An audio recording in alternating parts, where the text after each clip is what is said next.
Okay, well, it is 12 o'clock. So we are going to go ahead and get started with today's webinar. Good afternoon and welcome. Thank you for joining us. My name is Phil Brink. I'm the consulting coordinator of Colorado Cattlemen's Ag Water Network. And in the background, I am joined by Aaron Carney, also of Colorado Cattlemen's Association.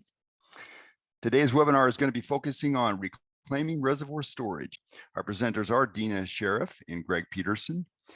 Deana will be talking about how a massive slip on the face of the dam at Gurley Reservoir has impacted local irrigators and the town of Norwood and how they have responded to that. And then Greg Peterson of Colorado Ag Water Alliance will be talking about a new statewide storage working group that they have formed and what they hope to accomplish through this working group. This is the third in a series of webinars that are being cooperatively hosted by Colorado Cattlemen's Association, Colorado Association of Conservation Districts, and the Colorado Natural Resources Conservation Service. Our first speaker today is going to be Deana Sheriff. Deana is the director of the Westend Economic Development Corporation. So you can just go ahead and get rolling. Thanks, Deana. Thank you. And thank you, Phil, for giving us this opportunity to kind of talk about what we have been facing and really how we're getting this problem solved. Just to give everybody a little bit more of a concept of the area that we're talking about, the Gurley Reservoir is located about 6 miles southeast of the town of Norwood, and the Gurley Reservoir itself is held in by a high hazard dam because it does sit right above the town of Norwood. It was an earthfill embankment that's approximately 88 feet tall, and it holds 3,199 acre feet. And a lot of the groups in the area have all come together and have the pre-compact water rights that they acquired 1888 and 1916. So we've got some long-standing water rights to fill this reservoir. The Gurley Reservoir that you can see in this picture here on the left here is that this provides municipal and agricultural water to the area, which is partly why I got involved, because it does impact our economy so much in this area. Agriculture is a top driver in our community, and we have to do everything that we can. But additionally, we're seeing, the typical growth issues that are coming in, and this water impacts the town of Norwood as well, and the Norwood Water District, the Norwood Fire District, and approximately 750 users right out of this reservoir. And then the town of Redvale, which is located in Montrose County, has approximately 200 users that receive water out of this. And then Farmers Water and Ditch Company, who is actually in charge of this and has ownership of the reservoir, has approximately 180 users. And even though they aren't the bulk of the larger voice of the use of the water, they definitely are number one as far as being able to use this water. They're the top priority. On May 26, 2019, we had some really wicked weather that came through here. And we had just a massive amount of water that got poured onto our area in a major rainstorm. And so this caused the slope of part of the dam to actually slide.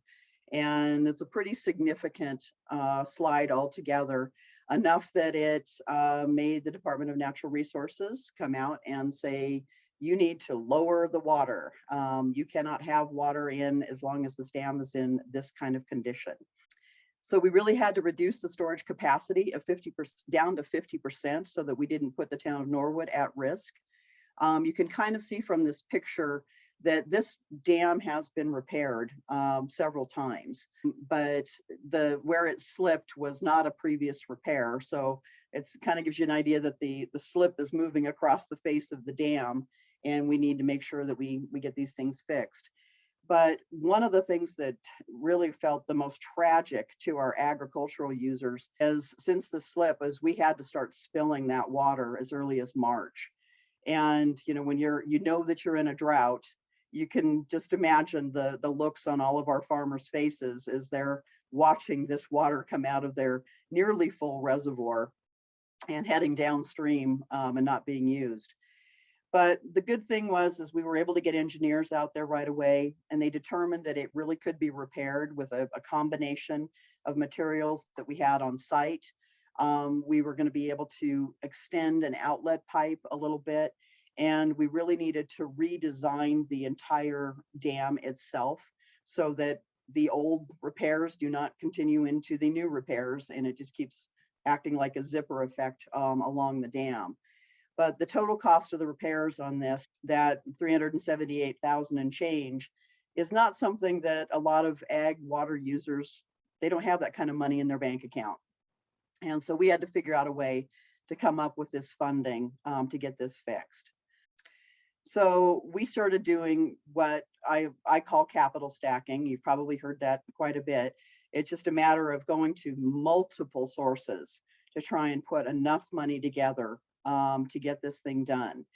And the nice thing about some of the grants that we were going after is that we can use a lot of in-kind, whether it's using the materials that we have on site, whether it's using the equipment. We've got construction companies that are also agricultural water users that are donating the use of their equipment to get this job done, and just some tremendous hours, manpower hours that are being donated. We can keep track of those and we get to count them towards the grant. But so far, we've been able to locally raise money from San Miguel County. We've requested money from Montrose County. We're working on that. My agency has donated in-kind grant writing and administration services. We've gone to the Southwestern Water Conservation District for $32,000. We received a Colorado Department of Agriculture drought resiliency grant that truly put us over the top for $139,000 and change. And then we're trying to finish up the last little bit of the grant through the Colorado Water Conservancy District with a final $25,000 grant. And if we get all of these things through, and it does look like we will get them all together, we're going to end up with a little bit more than what we technically needed through our engineer. But as you know, whenever there's a construction project, you better have some contingency money because some things will definitely happen along the way. We're certain of that. We were lucky enough to work with a vendor that agreed that while we were out trying to seek these funds, that they would come in and actually start doing the repairs. We started working with Telluride Gravel Company, and they started coming in before the weather changed and started doing a lot of crushing on site for the rock materials, started doing a lot of roller compacting. We were about a third of the way done with the repairs when we had our first snowfall. So now we're rushing in between snow. It'll snow, melt, we'll go in, fix it a little bit, snow, melt, fix it a little bit. But we're getting it done, and we believe that we will have this thing completely done, weather permitting, within the next 3 weeks. So keeping this as local as we can, that gives us the ability to have people come in and go out as quickly as they can and do what they can, and then kind of come back. But fortunately, it's all being coordinated by the Farmers Water Company, and they're getting everybody in there and getting them out to get this thing fixed. The nice thing, if you can say that there's ever a nice thing that happens when you have an issue like this, is all of a sudden it became very apparent to those municipal users that we're in a drought. And that when they had their raw water shut off in Norwood, that suddenly they started thinking about where the source of their water comes from. So this really brought a tremendous number of water users in our area together. And we created the Wrights Mesa Water Users Coalition. Wrights Mesa is the name of basically the watershed of the area around Norwood. And so we got town of Norwood, Norwood Water Commission, Fire District, Farmers Water, another agricultural water user with the Norwood and Reservoir Company, both counties, Montrose and San Miguel County, the Watershed Coalition, and then Westend Economic Development. We pulled even more funds together with cash and in kind to actually apply to the Colorado Water Conservation Board to bring up a feasibility study that we actually started many years ago to expand the Gurley Reservoir.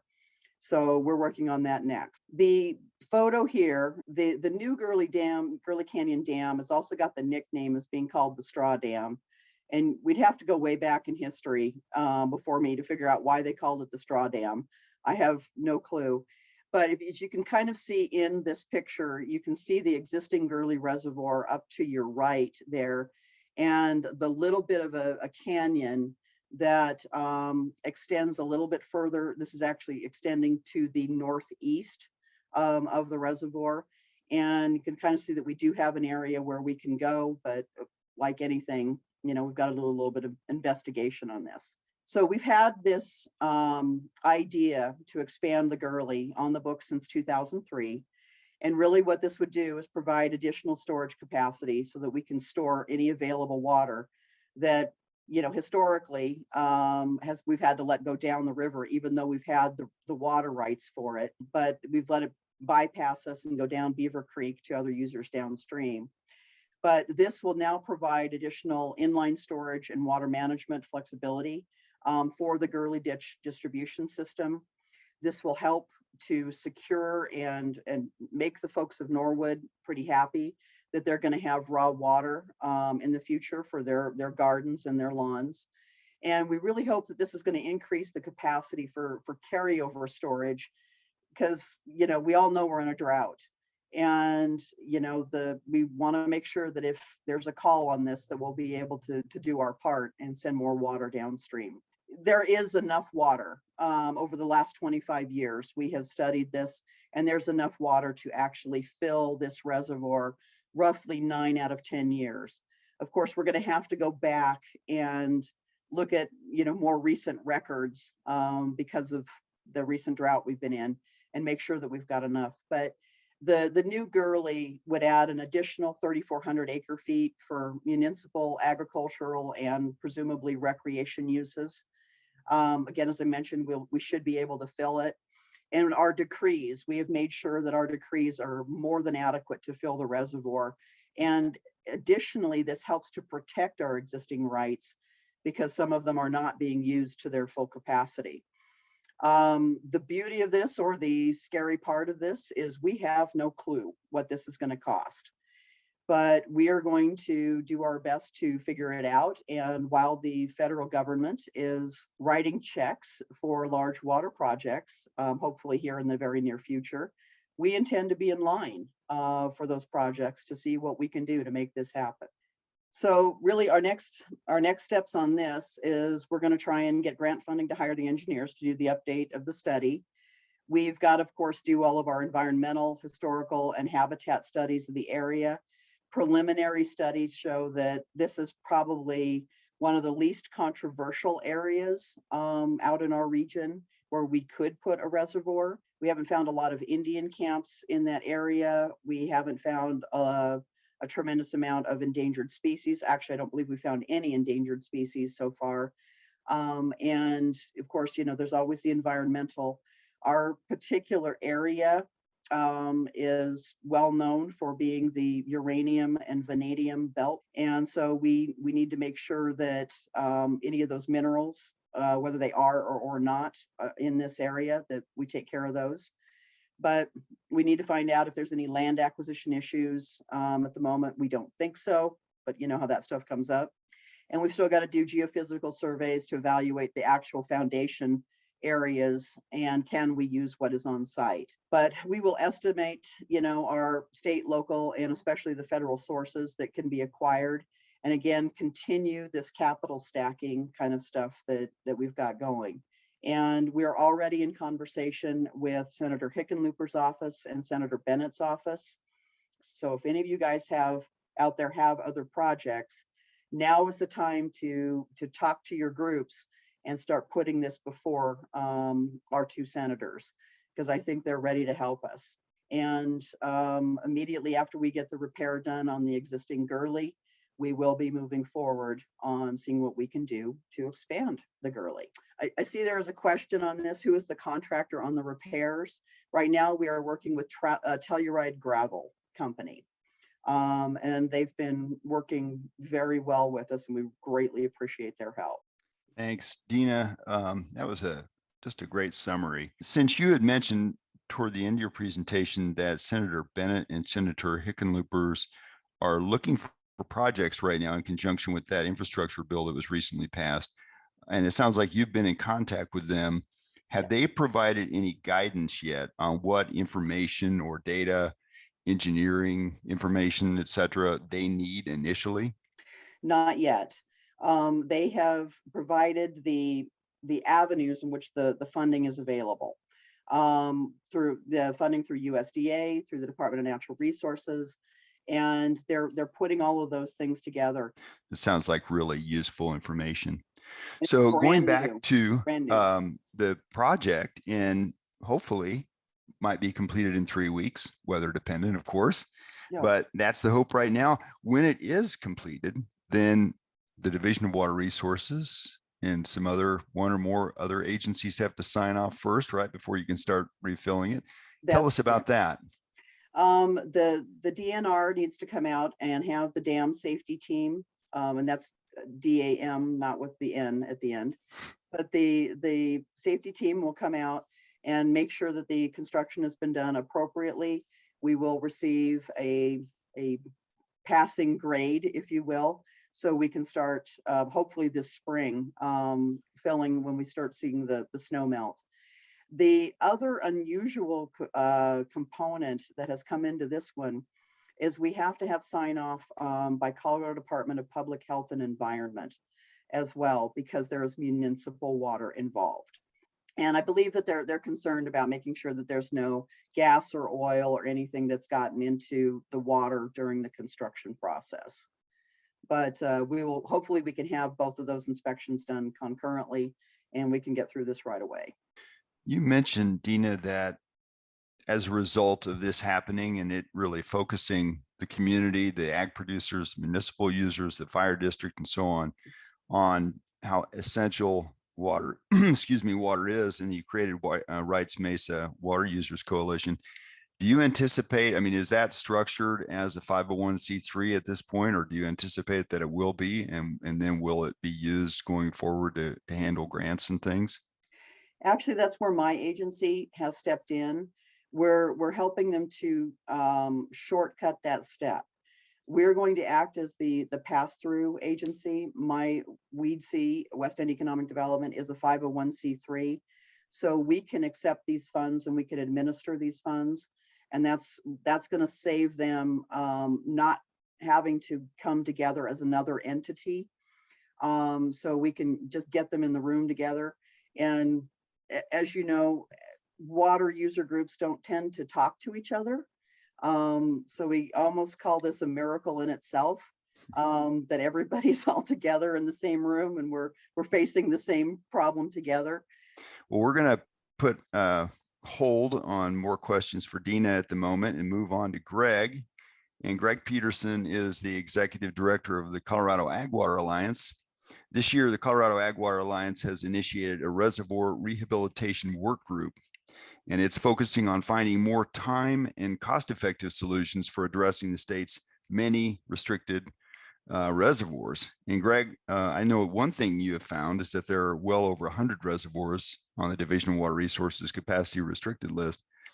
Tell us about the strategy and the goals of CAWA's storage work group in solving this problem of restricted storage. Where do we go from here? Yeah, thank you, Phil. This is a new project that we're getting underway and pretty excited about it. So this came to be after just the past few years. We've seen a couple of really innovative projects of combining funding and different stakeholders to rehabilitate some of these aging reservoirs. And I mean, just with how difficult it is to build new storage, these aging reservoirs are looking more and more valuable by the day because they've already gone through that permitting process. And so, Phil, you mentioned the restricted list. So we have the Division of Dam Safety, they have their restricted reservoirs. In an average year, there's about 130 dams with storage restrictions in Colorado. There's even more that are pending or possible restrictions in the future. And so when a reservoir is deemed unsafe, restrictions reduce the amount of storage to less than full capacities. I mean, some of these reservoirs have been on there for decades. Quite a few actually have only been put on the past 5 years. And many of the reservoirs are owned by agricultural interests, usually over about half, who necessarily don't have the funds to make the repairs. And so the list itself, I mean, we went through pretty much every reservoir on that list. And I mean, there's a lot of good potential projects here. There's some not so great projects. I mean, can you get the support and funding for a reservoir that is 2 acre feet? There's actually quite a few reservoirs on there that are less than 10 acre feet. And that might be a bit difficult. And I mean, but this is a good just map of, this is just the overlay of where are those restricted reservoirs throughout the state. I mean, you've got a lot in the South Platte, a lot in the Colorado, a lot in the Gunnison, but really every single river basin has reservoirs on the restricted list. And like I mentioned, I mean, some of those reservoirs are almost even non-existent. I mean, sure enough, like Baird Reservoir is on that list. And in the notes, it said, well, this has been drained for 20 years and it's been used as a landing strip. And sure enough, you go on Google Earth and there's a landing strip.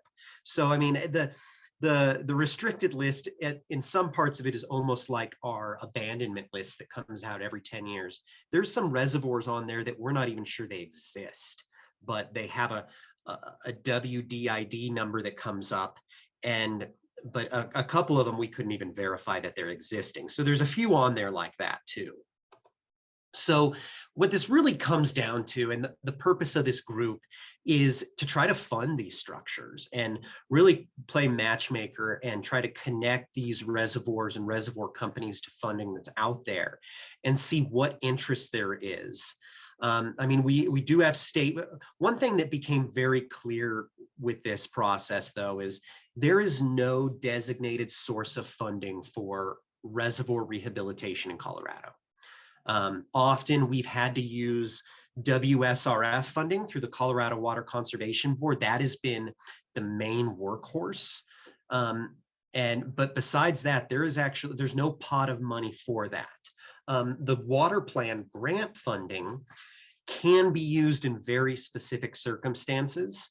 I'm going to use a couple of vague terms here, but I mean, but I guess it'll show you just the difficulty with using that funding is it's intended for more new and innovative projects. So operations and maintenance of a reservoir doesn't always fall in there, but it has been used for whether putting on new types of sensors, dredging projects have gotten funding from the water plan. But if you're looking for some infrastructure funding similar to what happened at Gurley Reservoir, the water plan grant would probably not work for that at all. And then federal funding. I mean, the Bureau of Reclamation and Water Smart in general is a source, but now that is where that new infrastructure funding is going to be coming through. About $100 million a year. And for the next 5 years, we're going to have to compete with other states on rehabilitating aging reservoirs. There's also, I don't know where it came from, but there's going to be another 30 million available for just small reservoirs from 2 to 30 acre feet. And so that was an interesting, so those are also an option. So that's out there, which was a nice surprise to see. And then another is PL 566 funding, which can be used in areas that has a 9-element EPA watershed plan. And that is something that has been used in the past in other states. I know a few reservoir companies are looking at using that right now to fund some rehabilitation. And it can be a pretty significant source of funding. But then it really comes to just what other sources are out there. And just like with Gurley Reservoir, whether it's, getting local counties, municipalities involved. It's really trying to be creative, especially when we're going to be going after some of this federal funding, because we're going to be competing with California and Oregon and Washington and a lot of these other states for that. And the more multi-beneficial we can make these projects, the more competitive they'll be. And so that gets really into a couple of projects that we highlighted as really good examples of what we're looking at of these creative reservoir projects. And so Vogue Reservoir in Saguache County, this drains into the Gunnison Basin, not into the Rio Grande. And so this is a private reservoir, a bit over 900 acre feet, owned by a ranch and mainly used. There's a confined animal feed operation, but also a lot of it's used for just grass hay. This dam needs significant repairs, and they started construction this past fall. They needed about a bit over $300,000, and they got, I believe, over $250,000 for the repairs, and a big chunk of that came from environmental interests, because what they're going to be working on is they're going to use the dam as a barrier to non-native trout. And they're going to be working then on how to coordinate the reservoir releases so it'll meet the needs of those irrigators, but also to help restore Colorado River cutthroat trout in the creek upstream of the river. And is this an option for everybody? No, but them being able to work with partners in this way is pretty significant. And so these are some of the kind of partnerships that we're looking at.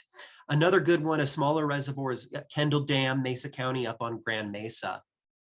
And again, this only serves a small group of people, but they were awarded money by the Colorado River Water Conservation District's partnership program that they have now with their mill levy. And just been doing a lot of work with the earthwork on that. And a key part of this is just that this is also a big recreational area. And so that is what helped get them funding. And then the last project is a little bit different. It's a dredging project. And we have someone on here who knows more about this project than I will ever know. But I want to highlight this other kind of relationship is our municipalities, is they are looking for storage. And often, whether it's due to restrictions or sediment, there is storage out there. And I mean, here's a good example of Panama Reservoir in Boulder County, where, quite a bit of sediment in there. And they were soliciting bids to help cover the cost of dredging. And in exchange, the project partner would receive part of the recovered storage. I mean, there are quite a few reservoirs like this that, there's another one just not far from here. That I believe about 80% of it is filled with sediment.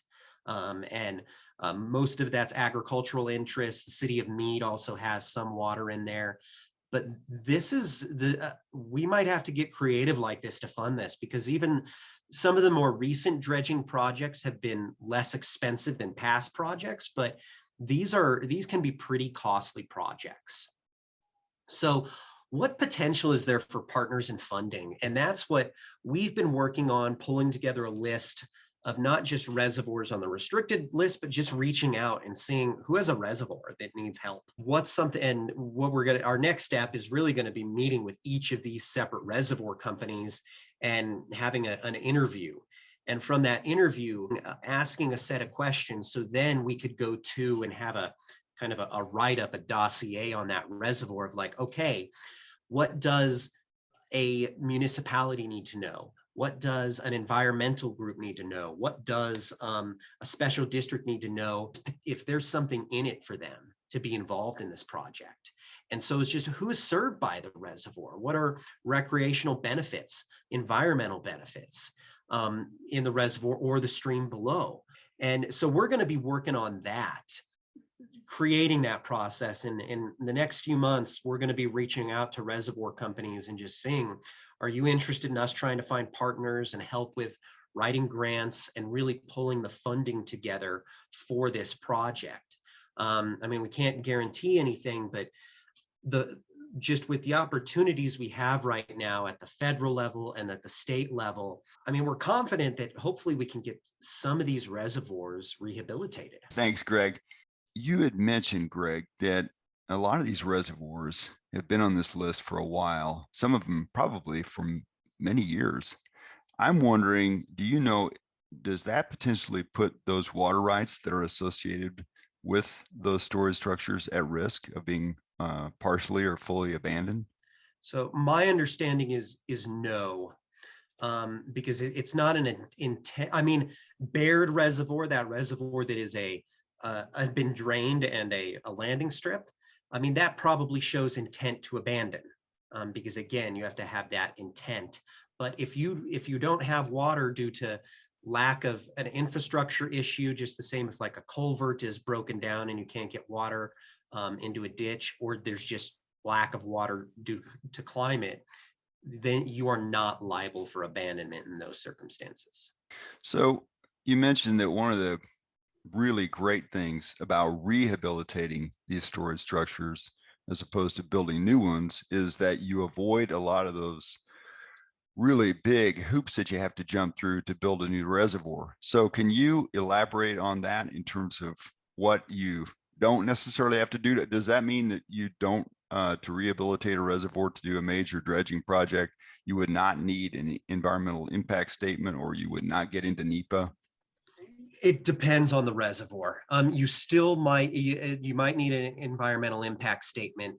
Absolutely, that can definitely happen. With the dredging, the issue with the dredging is the sediment. I mean, that's the big problem. And where are you going to put that? And it's been like you have Strontia Springs Reservoir that's owned by Denver Water up Waterton Canyon. They moved all that sediment to their own property that they own, and it's still sitting there. It hasn't moved at all. And so just trucking that can be really expensive if you don't have a place you can put it. Okay. And Greg, I see Deana answered Bobby's question. I don't know if you want to chime in as well, as far as what role conservation districts might play in helping to facilitate rehabilitation of local reservoirs within their districts. Yeah, I think exactly what Deana said is just being the one who can organize, who can apply for the grant, who can receive the funding. I mean, that is, I think, really important and key. I mean, especially if some of these companies can't even absorb that kind of cash or manage it. I think that's a great place for a conservation district. Yeah, and really just to tie into something Deana had said earlier when we were talking about the funding aspect, is that conservation districts are structured in a way that they can receive grants, they can receive federal and state funds as well as private funds, and they can administer those on behalf of other entities. So they really are sitting in a position that could really be beneficial for entities like coalitions and so forth that don't have the money to be able to stand up 501c3s themselves. Well, there was one other question, is just what federal grants are available for reservoir rehabilitation? The Bureau of Reclamation's Water Smart Grant Program is a good source right now. And that's also where that infrastructure funding is being funneled through. And then the PL 566 funding. Those are the best two options that we have right now, I believe. Yeah. And yeah, you just mentioned like what we can be doing at the state level. I mean, well, first, part of this is just getting projects ready. I mean, there is funding out there and it can be a nightmare to manage, but it is. And the sooner we can get more project ready and just presentable for a grant, the better. I know, Deana, you had mentioned that, I think you said a $5,000 value was what you had assigned to the grant writing that you've done. I'm guessing it's probably more than that. That was probably pretty modest. But do you have a sense for what this is going to cost just on the administrative and grant writing side going forward for the new reservoir? Have you looked at that? I know you don't know costs yet, but we estimate it'll be about 500 man hours on our part. And so we're estimating that at roughly $50 an hour. So we're looking at, $25,000 in just administrative costs that we will be turning back over as in-kind contribution to this. And it's one interesting thing that a lot of people may not realize is that you can be allowed a certain amount for the folks that are actually working on the dam, that are giving their time. And then there's another dollar amount that you can give for grant writing. which is a little bit higher.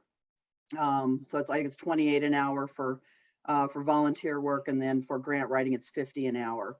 So that's where the conservation districts can come in and actually provide a real benefit to try and help with match for these organizations as well. Well, I think we've addressed the questions, and we're going to be able to wrap up a little bit early. Really appreciate Greg and Deana taking the time out to present today. That's been really valuable information. Thank you again for joining us. This concludes today's webinar. Thank you.